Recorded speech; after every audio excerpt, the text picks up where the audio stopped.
Hello student. In the last video we study about economic as a science और art. Science के form में हमने देखा कि इकोनॉमी के अंदर कुछ प्रिंसिपल्स मैटर करते हैं जिसके बेसिस पे इकोनॉमी फर्दर मूव करता है. एंड आर्ट के बेसिस पे हमने देखा है कि कैसे कोई भी पर्सन अपनी मेंटल और फिजिकल एबिलिटी के साथ में उन प्रिंसिपल्स को यूज करता है और उन प्रिंसिपल्स को टर्न करता है अपनी ability to convert attainment of goals. Goal को अचीव करने के लिए कैसे वो अपने साइंस के प्रिंसिपल को यूज करता है. Now we study about shortcomings of economic law.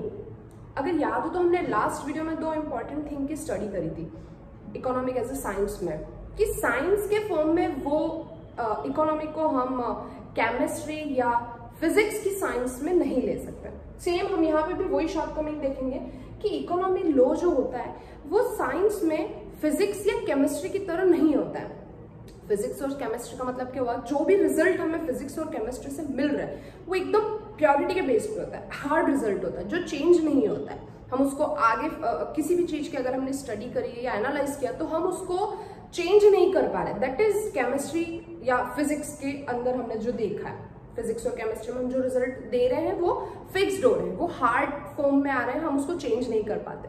लेकिन इकोनॉमी की जो स्टडी है, इकोनॉमी जो लॉ है एज अ साइंस, वो ऐसा नहीं होता है. क्योंकि इकोनॉमी बेसिकली सबसे इंपॉर्टेंट थिंग जो होती है वो है कि वो पर्संस की स्टडी करे, ह्यूमंस की स्टडी करे. एंड ह्यूमंस की मेंटल हेल्थ कभी भी फिक्स्ड नहीं हो सकती. अगर मुझे कोई भी चीज जो आज पसंद है वो जरूरी नहीं है कि हमेशा मुझे वही चीज पसंद हो, ये कभी पॉसिबल नहीं हो सकता. ह्यूमंस की टेस्ट प्रेफरेंसेस हमेशा चेंज होती, तो उसकी जो स्टडी करनी हमें वो भी टाइम टू टाइम, जैसे उसका मेंटल एबिलिटी चेंज हो रहा है वैसे वैसे हमारी स्टडी भी चेंज होती जाएगी. लेकिन फिजिक्स केमिस्ट्री में बेसिकली ऐसा नहीं होता. तो ये सबसे बड़ा शॉर्टकमिंग है इकोनॉमिक लॉ का, कि इकोनॉमिक की जो स्टडी होती है वो ह्यूमन पे बेस्ड होती है और ह्यूमंस कभी भी फिक्स्ड नहीं हो पाते, कभी भी कांस्टेंट नहीं हो पाते. इसलिए हम उसके जो रिजल्ट मिल रहे हैं हम उसे कभी भी फिक्स्ड अपडेट नहीं कर पाते. That is the biggest shortcoming of economic law. Okay, next topic है हमारा assumptions. इकोनॉमी के अंदर क्या क्या assumptions होते हैं. फर्स्ट है अदर थिंग्स रिमेनिंग सेम. अच्छा, what is other things? Other thing जैसे किसी भी पर्सन से रिलेटेड कोई भी चीज होगी. जैसे हम किसी भी प्रोडक्ट की स्टडी कर रहे हैं, हम अजम्पशन देख रहे हैं, मतलब ह्यूमंस इकोनॉमी को इंक्लूड करो और इकोनॉमिक में ह्यूमंस इंक्लूड हो रहे हैं. किसी भी पर्सन की अगर हम स्टडी कर रहे हैं तो उसमें अदर थिंग्स क्या होगी. कोई भी पर्सन किसी एक पर्टिकुलर प्रोडक्ट को खरीद रहा है, दैट मीन अदर थिंग्स हम उसकी इनकम को ले लेते हैं, हम उसके टेस्ट को ले लेते हैं, हम उसकी प्रेफरेंसेस को ले लेते हैं, हम उसके फ्यूचर गोल्स को ले लेते हैं, या हम सीजन को ले लेते हैं, या हम सब्सटीट्यूशन प्रोडक्ट को ले लेते हैं जो अदर थिंग में इंक्लूड हो रहे हैं. तो दैट मीन अदर थिंग्स जो होती है वो कभी भी चेंज नहीं होगी. जब उसने जो प्रोडक्ट खरीदा उस टाइम पे वही सारी सिचुएशन इंक्लूड थी और उसी के बेसिस पे उस प्रोडक्ट को वो कंज्यूम कर रहे हैं. सेकेंड थिंग है rationality of economic unit.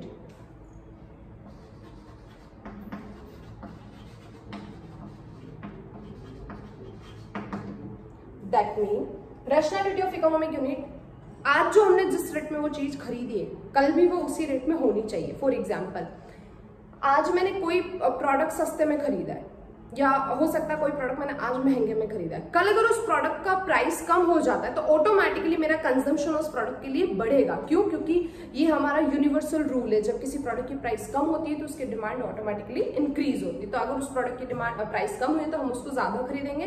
That mean वो एक रैशनल थिंग नहीं हुई है, क्योंकि हमने वो इसलिए खरीदी क्योंकि उसकी जो प्राइस है वो कम हुई. दैट मीन हमारा पहला रूल भी एप्लीकेबल नहीं है कि हमारी जो अदर थिंग्स है वो रिमेनिंग नहीं है या फिर वो कांस्टेंट नहीं है. थर्ड है इकोनॉमिक मैन. हमने शुरुआत में जब हमने इकोनॉमी की स्टडी करी तो हमने देखा था कि इकोनॉमिक सिर्फ उन्हीं पर्सन की स्टडी कर रहा है जो इकोनॉमिक मैन है, जो नॉर्मल है.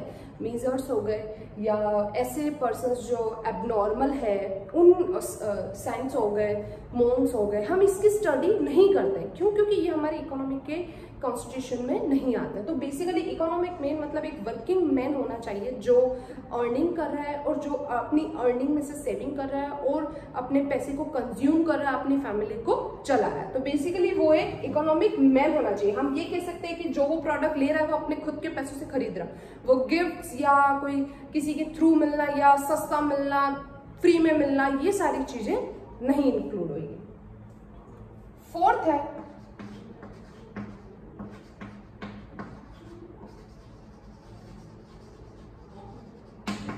Initial condition of equilibrium. अच्छा, हमने पहले पढ़ा है इक्विलिब्रियम क्या होता है। इक्विलिब्रियम मतलब जो इनिशियल स्टेज, हम ना प्रॉफिट में है, हम ना लॉस में। अच्छा, इनिशियल कंडीशन में एक बहुत इजी वे में समझ सकते हैं। मुझे ये पता करना है कि मैं कितनी रोटी खा सकती हूँ। अब मुझे वो पता करने के लिए मुझे अपनी स्टार्टिंग स्टेज से जाना पड़ेगा। मतलब मैं बिल्कुल भूखे पैदा होना चाहिए और फिर मैं एक रोटी से उसकी शुरुआत करूंगी।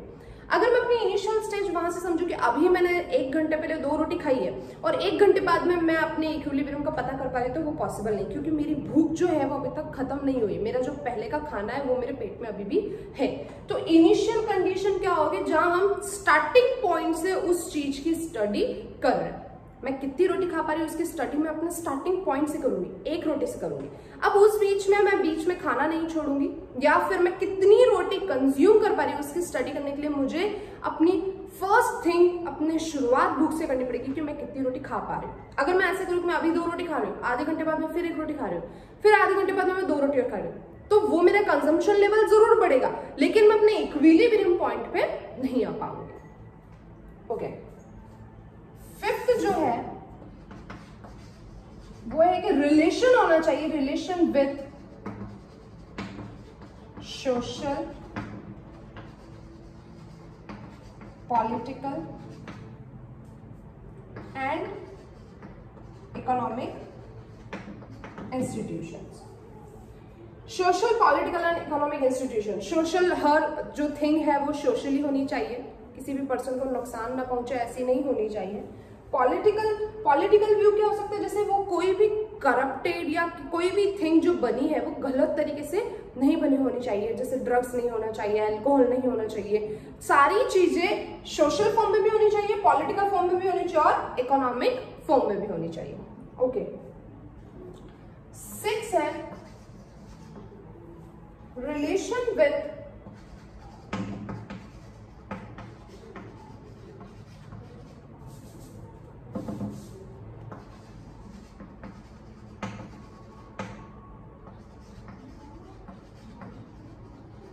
Geography and biology.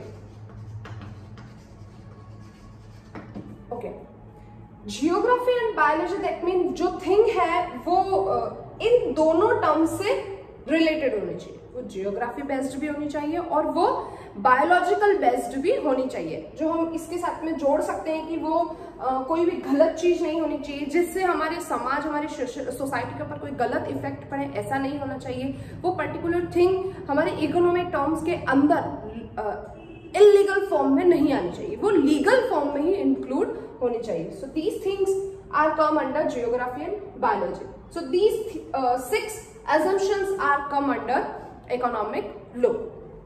कुछ और भी चीजें, कुछ सर्टेन टर्म्स है जो इकोनॉमी के अंदर इंक्लूड होते हैं, जैसे वेरिएबल्स, कांस्टेंट्स, पैरामीटर्स, हाइपोथेसिस, जायम्स, लो, प्रेडिक्शंस, etc।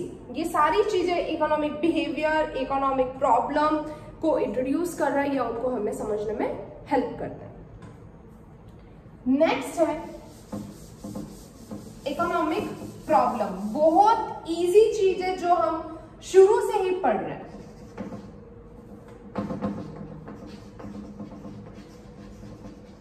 इकोनॉमिक प्रॉब्लम जो हम शुरू से ही देख रहे हैं, 2 चीजें जो हमने इकोनॉमिक में देखी, एक अनलिमिटेड वांट एंड दूसरा है लिमिटेड रिसोर्सेज। तो ये 2 चीजें ही तो इकोनॉमिक प्रॉब्लम को बना रही, क्योंकि हमारी वांट्स कभी खत्म नहीं हो सकती और हमारे पास रिसोर्सेज कभी भी अनलिमिटेड नहीं हो सकता। तो पहला क्या है? मैन की कभी भी वांट जो है वो फुलफिल नहीं हो सकती क्योंकि वो अनलिमिटेड है। अनलिमिटेड नीड्स या अनलिमिटेड वांट और दूसरा है लिमिटेड रिसोर्सेज। हमारे रिसोर्सेज कभी भी पूरे नहीं हो सकते, हमारा जो ऑल्टरनेटिव है वो कभी भी कंप्लीट नहीं हो सकता। एक और चीज हम देख सकते हैं कि इन दोनों के बीच का कोऑर्डिनेशन,